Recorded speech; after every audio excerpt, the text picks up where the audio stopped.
This episode is brought to you by HASA. Liquid is clearly better. Liquid chlorine is the highest purity, works immediately, has no added cyanuric acid or calcium, and it will leave your pool safe, clean, and clear. And by the Bottom Feeder professional grade battery powered vacuum system. It sucks to clean pools, so cleaning pools sucks less. Get $100 off with code DVB100. This episode is brought to you by Skimmer, the #1 pool service software in North America. With Skimmer, you can streamline your schedule, grow your revenue, and keep your customers coming back with 5-star service. Whether you're a one-person operation or an established team, Skimmer is your partner in success. Visit getskimmer.com/poolguy to try Skimmer for free for 30 days. The Pool Guy Podcast Show. The Pool Guy Podcast Show. The Pool Guy Podcast Show.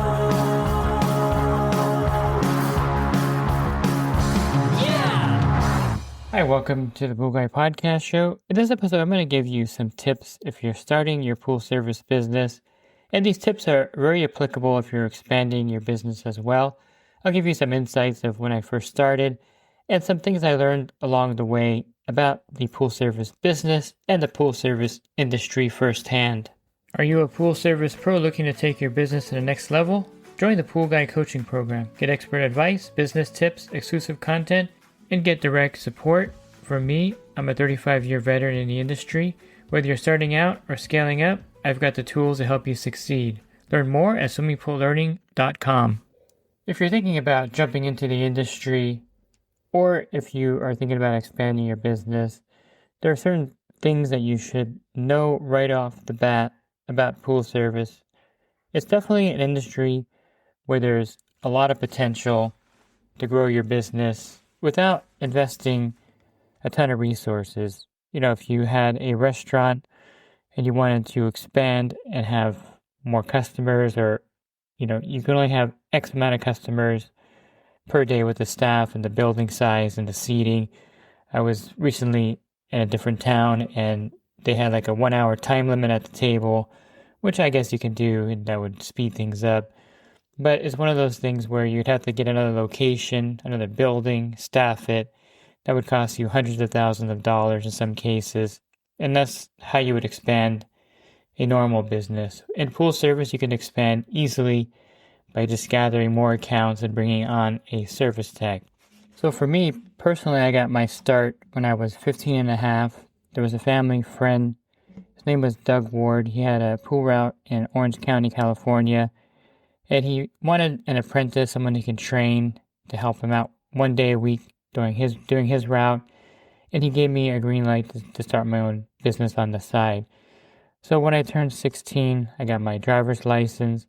He gave me his old Dodge Rampage to drive around in. A really cool truck/car, I guess you can call it. You can look it up on Google if you have never seen a Dodge Rampage. And this was back in 1988, so it was forever ago.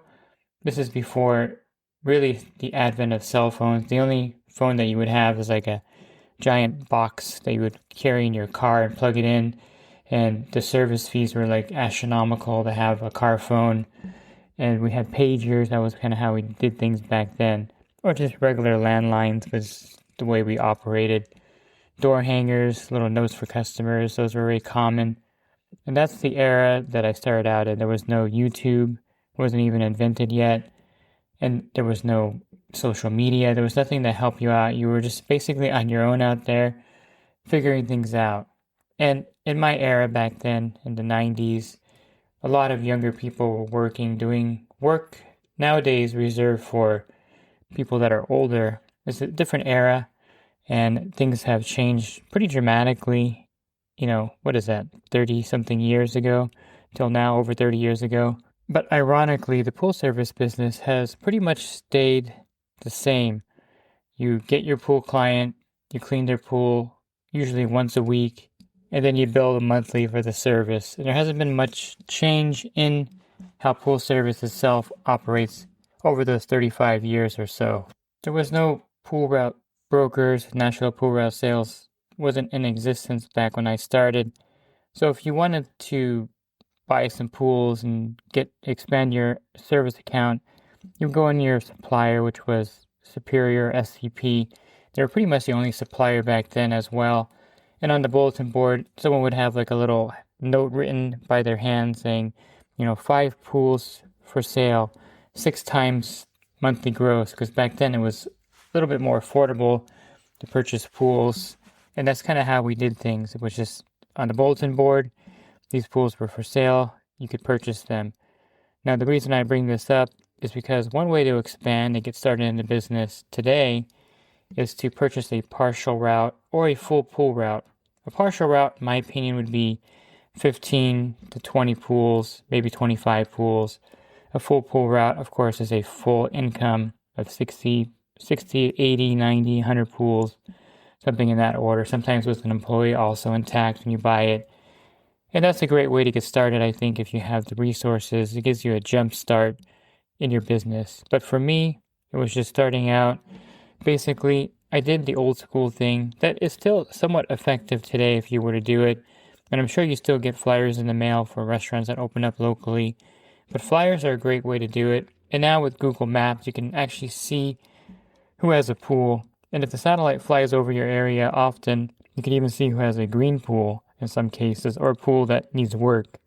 And so that's a great resource, having Google Earth to kind of find pools and locate accounts. For me, since I was 16, I didn't quite start right away with my own route. I worked for this gentleman for about 6 months, doing pools about 2 days a week for him, because I was still in high school, of course, and he didn't want me to overload myself. And back then, there was really not much traffic coming from where I live, going to Orange County, not like today where the freeways are a parking lot in most areas of California.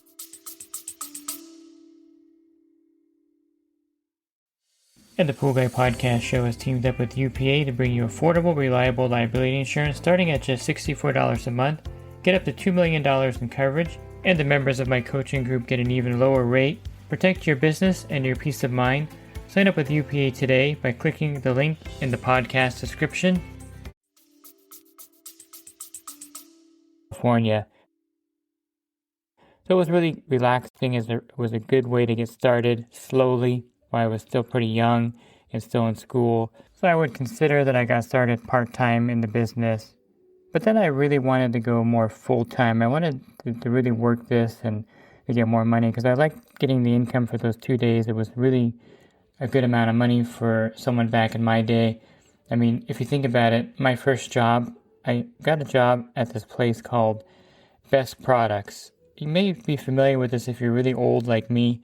This was a store that was set up where they had products on display, and then you would write the number down, give it to the salesperson, and then in the basement there's like an assembly line or belts, and your item would be on there, and you go pick it up. Weird, strange, but it might be effective today to do something like that again, where there's no items on the floor. It's just the product itself, and then you go down and kind of like IKEA, I guess, where you pick out the furniture and then you go to the warehouse to get it, in that kind of sense. So that was my first job, and I was getting paid $3.25 an hour. That's like a huge amount of money back then, $3.25. But the pool route was paying me a lot more money, working 2 days a week. I was making way more than that job would ever pay me. So I really liked the pool industry over a regular minimum wage job. Plus, they didn't give me a lot of hours there. And so the pool route was much better. So I decided to work for a local pool store. So I applied. Of course, they tested me out. And I was about 16 and a half still at that point. Still in high school. So I would be working. I would get out. I used the ROP program. If the school still have those, it's pretty cool because you get out at lunchtime. Then you can work during the afternoon full time. That's what I did. I went to work, I did the pools for him, and I did this for about a year or so. And then another pool company, when I was at the supplier, they noticed me going in there getting supplies, and they noticed I was, I guess the way I loaded my truck, they liked that, and they started talking to me about working for them. And so, like anyone who's ambitious, I switched to another company that paid me more, and this pool route was actually more in an inland empire area of California, and the pools were a lot worse than the area that I was in, a lot of dirt and wind, but I got used to it. And by the way, there's no hammerhead yet or riptide It's just your manual vacuum, maybe a pump cart that you designed and built yourself, and that was about it. So I did that for a while, and then I decided to start getting some accounts on the side near my house, which is totally out of the area of the other person. He was perfectly fine with it. He didn't have any problem with me getting some accounts of my own. So I started building up a little service route on my own here, and I had some pools. And it was one of those things where now here I am out there pricing pools, pricing service, and I gotta tell you, I did a pretty horrible job of pricing the service. I don't think I was making money on my own pools at that point because I priced them too low and I didn't account for, how much time I'm spending equals how much per hour basically. So it's a good idea. I think the first rule here is to kind of find out what your hourly rate would be out there on the pool service route. Now, there's no easy translation of this from driving between stops, doing the pools. We can get a sense that if you make a certain amount of money per month, would it be better to have a regular 9 to 5 job in that case? Is your pool service making enough profit to make it a logical career choice, I should say? I'll give you a quick example here what I mean. Let's say that you net $5,000 a month after everything. And let's say you do about 35 hours a week out there in your pool route. That's pretty fair for that kind of income. Maybe you would make more or less. That net after all your expenses, that's paying the chemical costs, your whatever fuel costs, everything goes in there. There's some things you can put in there too if you wanted to, like break down how much you pay for your health insurance. Try to get a fairly good number. It doesn't have to be perfect, but you just take that 5,000. I would divide it by 4.3, which is accounting for the extra workday during the week. That gives you $1,162 a week. And divide that by 35 hours, and that means that you're making about $33 an hour. That's pretty good. I mean, for 35 hours a week, $33 an hour. And of course, you have the potential to expand and increase that and make it a better hourly rate. But a lot of people don't make $33 an hour. And the benefits also on the other end of, your tax deductions being self-employed is something to also consider versus getting money taken out of your payroll. So that's kind of the first rule is, are you bidding and pricing and working enough to make it logical to be out there doing pool service? And I would say $33 an hour is not a bad starting point, and you probably want to get it up a little higher so that you're making more per hour. For instance, I have a plumber that I work with, and his service call is like $110, and sometimes he's there for less than an hour. That's a really good rate, and that's a really good amount of money you can make. Now, unlike pool service, though, he may have days where he doesn't have jobs or not too many big jobs, and so his income fluctuates a lot more than if you had a monthly pool service route, I should say, where the customers pay you consistently. So that's a big difference, and so you're not going to get $90 an hour in a lot of cases because you're not doing kind of piecemeal work. You're doing regular work over and over again. Now, the second thing is pricing repairs. I was pretty terrible at this also. And remember, there was no YouTube. There was nothing you can rely on to figure things out. I remember taking my first motor off the back of the pump. No idea what I was doing, but I sat there, looked at it. It's really not that difficult. But back then, without any kind of knowledge of doing anything, it does look daunting in some cases. And I figured it out. Then I put a new motor on. I was able to talk to the guy at the counter at the supply place. He walked me through each step of putting the motor back together without it leaking water. And I successfully did that repair. And I think I only charged the customer, and this is way back in the 90s, but I think my profit for that was like $40 or something. It was horrible. And so pricing repairs is really important too, because you always want to price it to where it's worth your time and effort, because it is something that's going to take more time out of your day, and sometimes things go wrong and it's more effort to do it. So price your repairs to where you're making money as if they were to call a plumber to do the work. That's kind of like my baseline. If they call a plumber out to put in a motor or pump, how much would he charge them? Well, he'd probably charge them $600 or $700 in labor to put in a pump, because they charge like $90 or $100 an hour. And so you want to kind of match that maybe you don't want to be quite as high if it's a regular customer. So you definitely want to price your repair competitively with what people are charging in the area. And you don't want to undercut because then you're not making any money. So that's another thing I learned is that when you bid low, bid accounts low, bid repairs low, you're really hurting yourself because you're leaving a lot of money on the table. And don't be afraid to charge the customer because they'll have to go somewhere else anyway to get a bid. And most bids are going to come in pretty high. And they may get back to you and say, well, this bid came in at 600. Can you do it for 550? Then you're like, yeah, I can do that. So definitely don't underprice yourself. That's another lesson that I learned out there. Number 3 would be your vehicle. Now I had a really nice Dodge Rampage, and then I eventually upgraded to a Toyota Tacoma. And I think having a reliable and a truck that has a pretty good appearance, I didn't know this, I just like to have a nice truck. It does really go a long way with the customer. You know, if you pull up and your truck looks pretty good, doesn't have to be wrapped, I would say, but you can wrap it as well. And then someone else gives them a bid in a beat up truck and, you know, they're maybe wearing a t-shirt and flip flops where you're dressed more professionally. And by the way, I should have backed up and said this.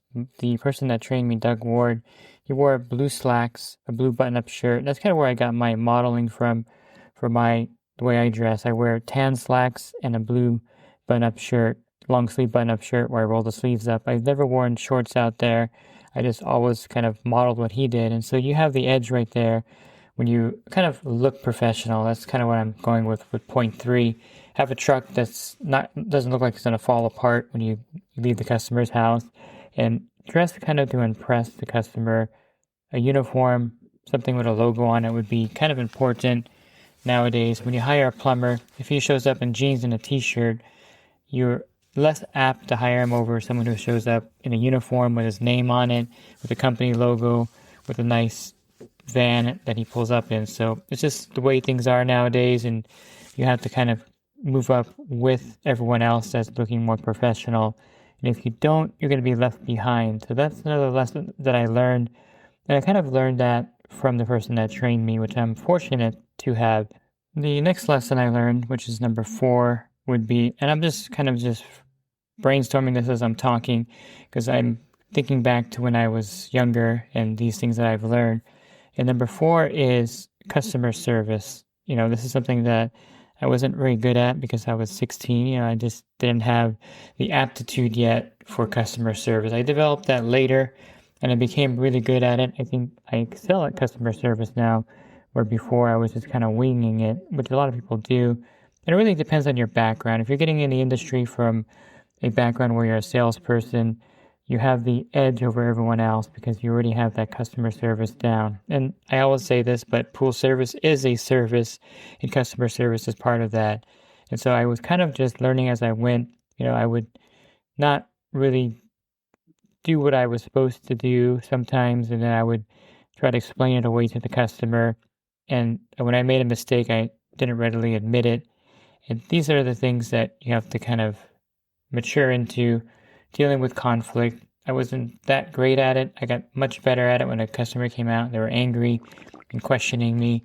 So all that developed into, you know, a much better business model over time. And this is kind of a learning curve. No matter from where you're coming from, customers are going to push back. They're going to want, you know, you to come out there to do something and not pay you. They're going to be late on their payments. They're going to be angry at something. And this is something that you have to kind of diffuse and have the skill set to do that. And you can develop this over time. You can read books on how to talk to people.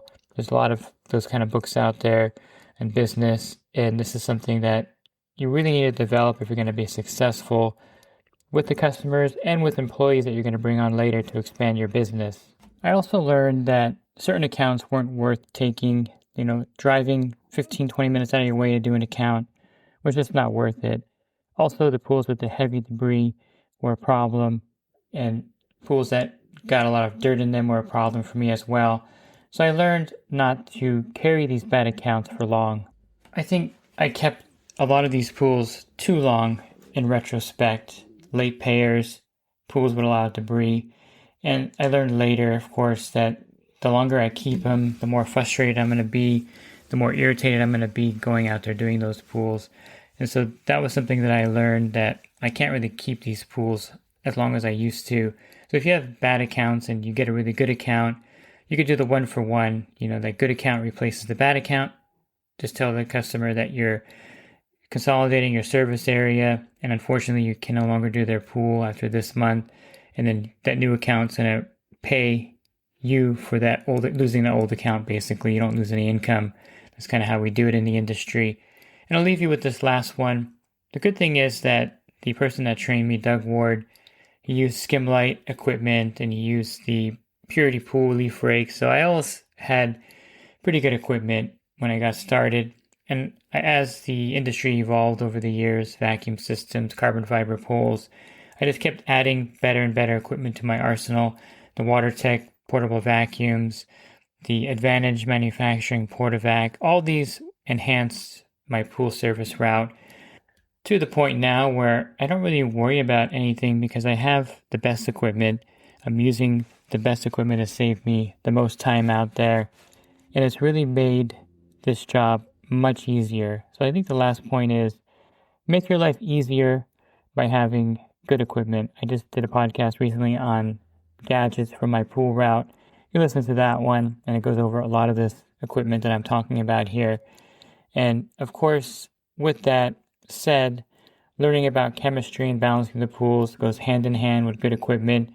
And you don't want to waste time out there brushing pools with algae or just spinning your wheels out there by the pools not getting any clearer if they're cloudy.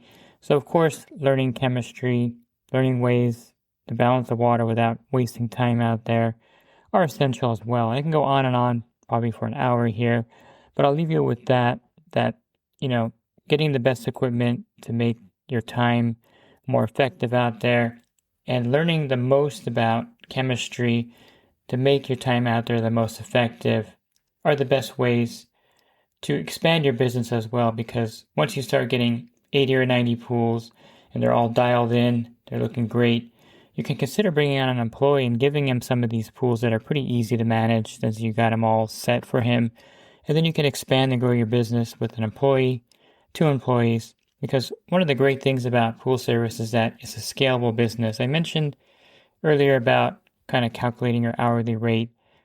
You can actually really shock yourself if you were to bring into the equation an employee doing 50 or 60 pools. You're getting half of that money. They're getting about half of that money. And then you recalculate your hourly rate with what you're doing, plus half of the work, just to be safe. Then you probably make more than half. And see how much you're making now with 1 employee, and then see how much you're going to be making with 2 employees. And I can guarantee you're going to be making $50 or $60 or $70 an hour if you compute it that way, because the pool service business definitely is a scalable business, which means you can work the same amount of hours that you were working at the beginning, but make much more money doing what you're doing because you've now scaled it with employees, with other services that you're offering. Maybe you go into remodeling pools and building pools and even scale it more that way. But the great thing about the pool service industry is that pretty much the sky's the limit. Or if you want to just stay a single poler and do 70 or 80 accounts a week and work 4 days a week, you can do that as well. It gives you a lot of options, and it's a great industry to be in. If you're looking for other podcasts, you can, of course, subscribe to my YouTube channel. I put one there every Monday through Friday. Go to my website, swimmingprolearning.com. On the banner is a podcast icon. Click on that, and there'll be 1,700 podcasts, more than 1,700 podcasts for you to listen to. And if you're interested in the coaching program that I offer, you can learn more at poolguycoaching.com. Thanks for listening to this podcast. Have a great rest of your week. God bless. This episode is brought to you by HASA, providing products that deliver clean, healthy water for every aspect of everyday life. The bottom feeder battery-powered vacuum system, portable, powerful, and only weighs 12 pounds. And Skimmer. Get Skimmer, America's #1 pool service software. Podcast listeners can try Skimmer for free at getskimmer.com/poolguy.